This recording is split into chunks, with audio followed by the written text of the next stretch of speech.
बे समावहाय दुलाराय बाथौ महासभा 22 खुंगा बे हाबाफारिनि गेजेरावहाय कालाइगाव समष्टिनि एमएलए मानगोनां महेश्वर बसुमतारी जों दंफायो बिथांखौबो जोङो बाथौ बिबुंसारनि जानानै बे हाबाफारिनि गेजेरजों बिथाङा सिबिआरसिम माबायदि खौरां हरनो नागिरदों सारनिसिम जों खावलायनाय थाबाय। गिबियावनो खुलुमग्रोबाय बाथौ बिबुंसारनि गेजेरजों जि बाथौ धोरोमनि सायाव फोसावनो लानाय बेबस्थाखौ खालामदों बेनि थाखाय बाथौ बिबुंसार मावथि बिथांमोननिसिम आं साबायखर होग्रोयो। जे जायखिजाया बे गोजोनथाव बाथ्रा थारैनो बेहाय दुलाराय बाथौ गौथुमनि 27थि बोसोरसालियाव जथुम्मा जादों। सासे बाथौ सिबियारि हिसाबै थारैनो जोङो जोंनि धोरोमनि सायाव गोबां जौगाहोनांगौनि बेलायाव जथेस्थ'खिनि सावरायनांगौ दङ आरो बेहाय सावरायनाय जागासिनो दङ।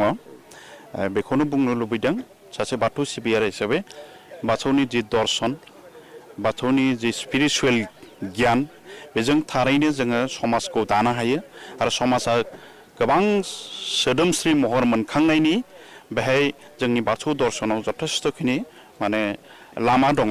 बेखायनो बे लामाजों जोङो गमायैनो जोंनि बर'फ्रा आवगायलांबाय थायोब्ला थारैनो जोंनि माहारिया मोनसे सोदोमस्रि गोनां बयजोंबो गनाय जानाय जे माहारि जागोन बेखौ जोङो दिनै जायफोरा गोथौ फोथायनाय दङ बाथौ दर्शननि सायाव बाथौनि जे स्पिरिचुवेल गियाननि सायाव बाथौनि गोथौ तत्त्वफोरनि सायाव जायफोरा फोथायनानै दिनै बे धोरोमखौ आजावनानै गावखौनो गायसननो नाजादों सासे मानसि महरै थारैनो बेहाय निस्सय बे धोरोमनि गेजेराव जोङो हाबसनोब्ला निस्सय जोङो जोंनि जिउखौ दानायजों लोगोसे जोंनि समाजखौबो गोजौ थाखोआव लांनो थाखाय जथेस्थ'खिनि लामा दङ।